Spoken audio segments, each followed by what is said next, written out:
Ladies and gentlemen, welcome to another video. Today, we're doing it. That's right, we're doing it. We're comparing Cold War zombies and Black Ops 3 zombies. Now, no, hold up.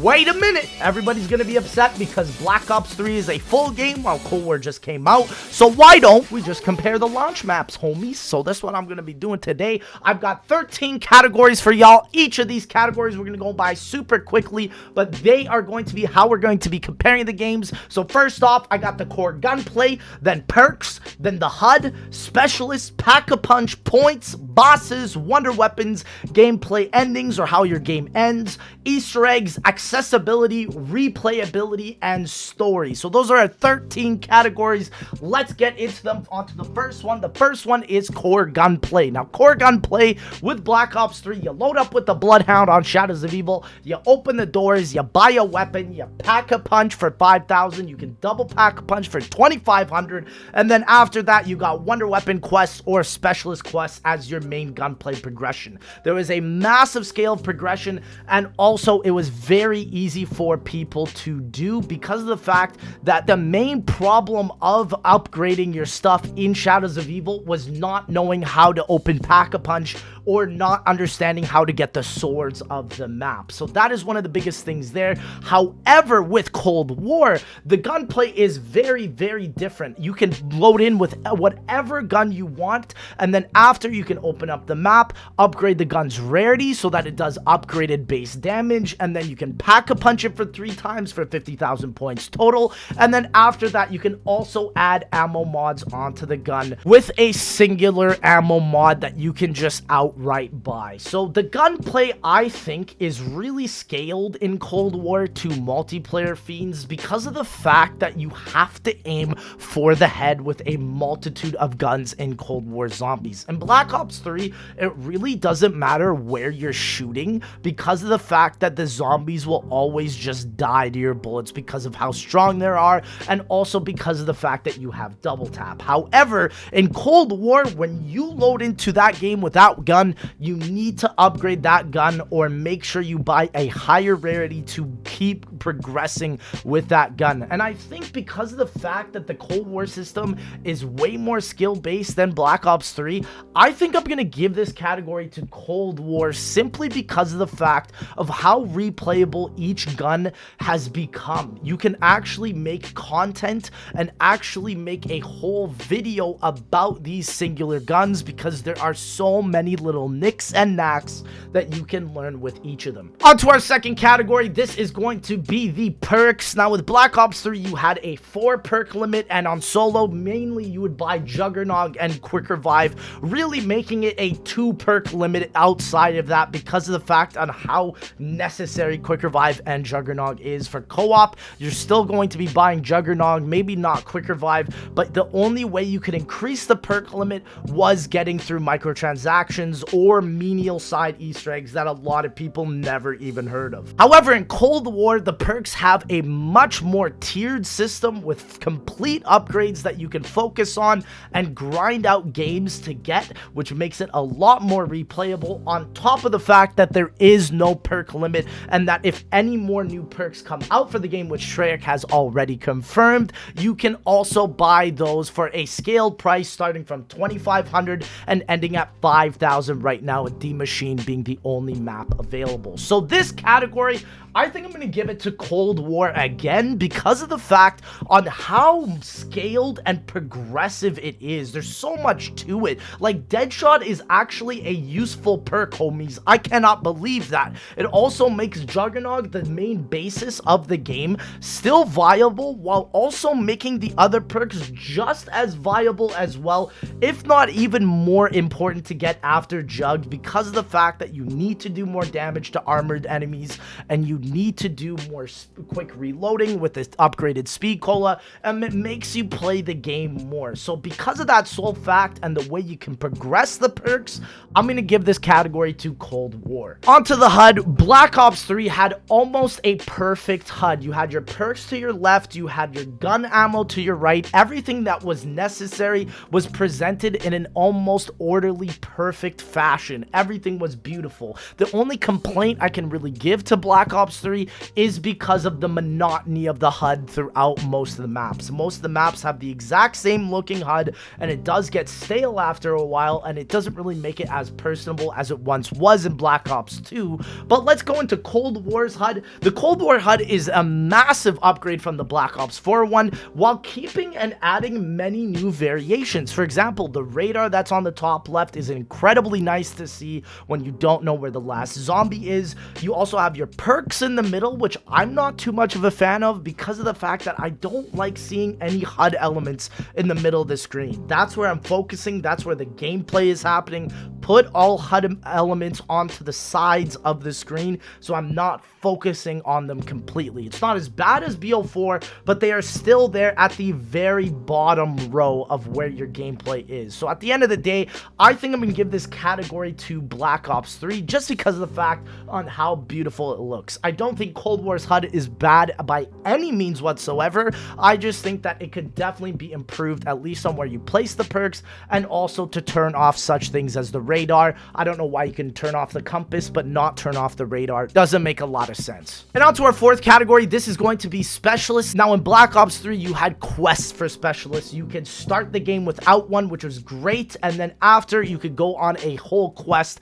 and learn how to get this specialist weapon, and it could be a monster for your game. It could do a ton of damage. For example, the Shadows of Evil sword takes about 15 to 20 minutes. It's not something you can get very quickly, and you have to learn the map to even understand how you get it, but the reward is definitely worth it in the end. With Cold War, however, the field upgrades replace the specialist system, and they all come out of the same similar looking gun, which I'm totally not a fan of. I think they either need to add more abilities to field upgrades to keep them spicy and fresh, or do something with it, because I really like field upgrades, don't get me wrong. They fit a multitude of different play styles, but I think it just isn't enough to compete with the Black Ops 3 specialist weapons, where they made every single map a staple of its own. So I think for this category, I'm going to give it to Black Ops 3 here. We're 2 for 2 so far.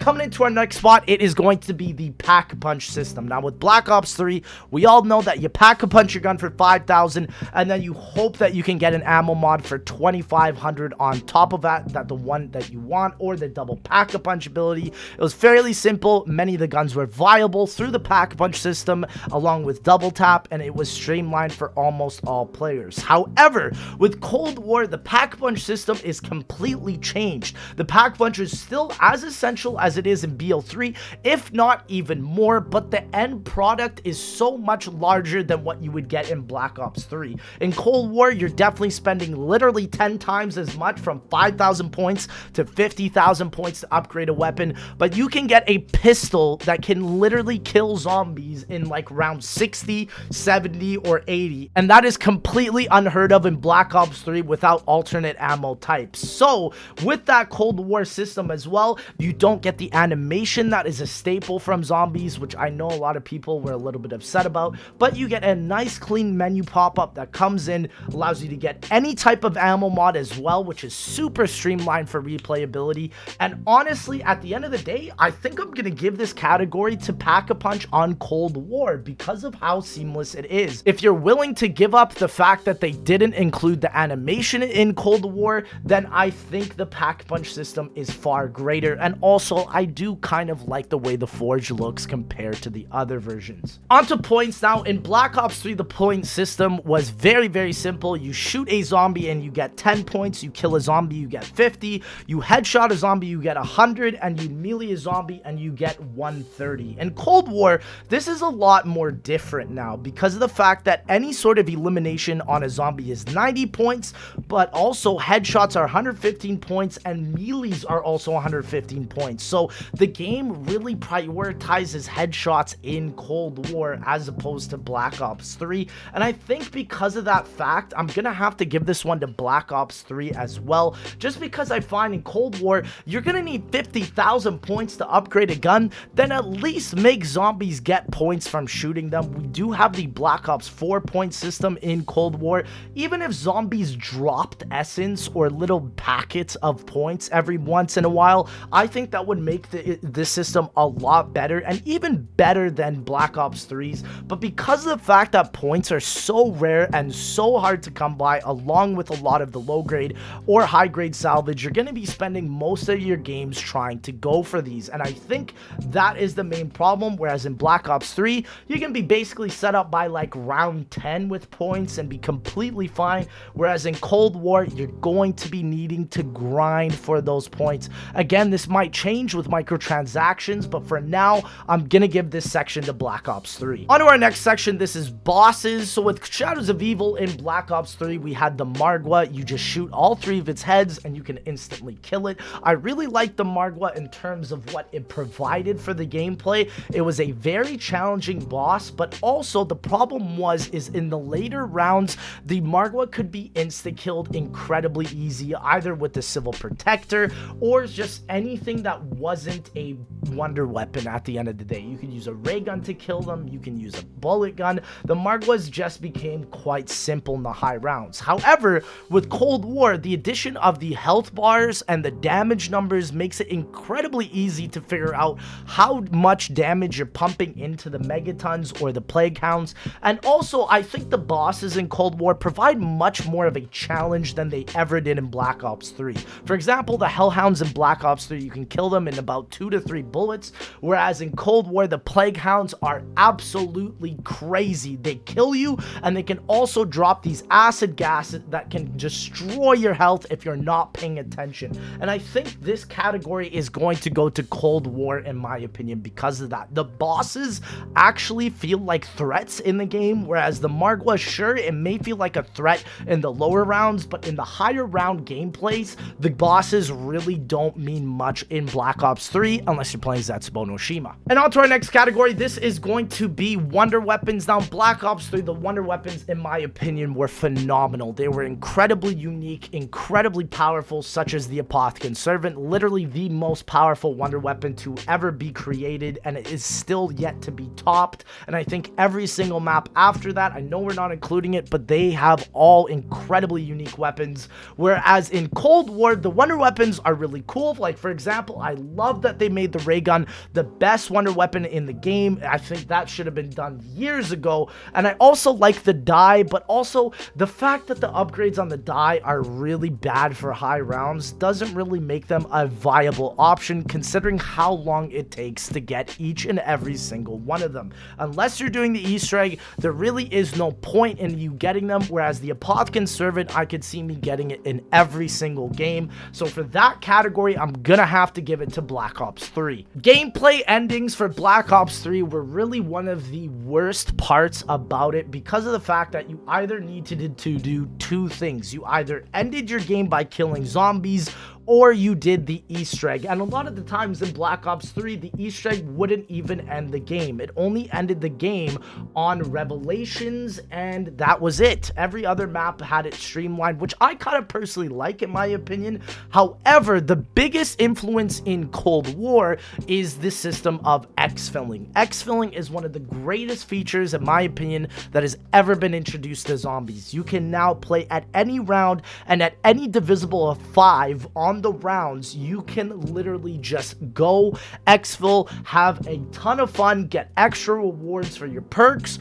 for leveling up, for your weapons. It is incredible what the exfil system can provide. I think if it gets even more fleshed out in terms of what you can get as certain rewards for extra high rounds, let's say a certain gun camo or a certain weapon charm or something, it will remain the top as far as I can see. But for right now, just because of the fact of exfilling and also Easter egg endings in Cold War will end your game, I think I'm gonna have to give this category to Cold War, simply because of the fact on how great exfil is. You now no longer need to do the Easter egg, you can just finish the game. On to our next category, we have Easter eggs. Now, Black Ops 3's Easter eggs were iconic. They were some of the greatest hunts I think that YouTube has ever seen on the platform for a video game. A lot of these Easter eggs were solved years years later, and also just had the same amount of impact they did since 2015, even up till 2020, and people are still searching for the Easter eggs to this day.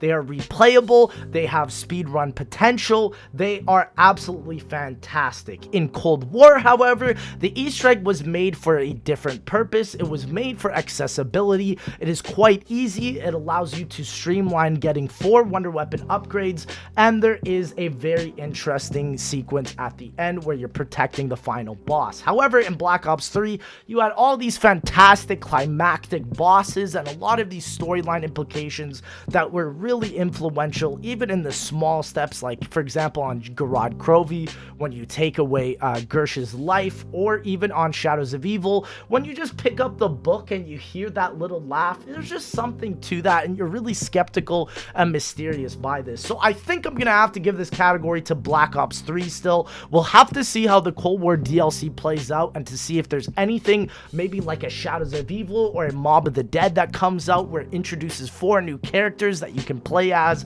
and hop into the map and be immersed into its story. I think that would be an incredible route to take the DLC, and if you want to even reuse maps to use it as a publicity means like Die Machine did with Nocturne Toten, I think that would be fine, because let's be real, at the end of the day, the Die Machine Nocturne Toten is practically meaningless. You're using it to run around. I never really feel like I'm strictly tightly stuck in that Nocturne Toten map. On to our third last category, we have accessibility. Now, one of the biggest complaints I found in Black Ops 3 was that Shadows of Evil was way too hard for early players to get into it and to understand the complexity and mass amount of Easter eggs that the game mode provided. But for veterans, it was one of the greatest maps ever conceived. However, with Cold War, you can tell that accessibility has been put up to the forefront because of the fact that every single gun can be brought in from multiplayer, so it encourages multiplayer people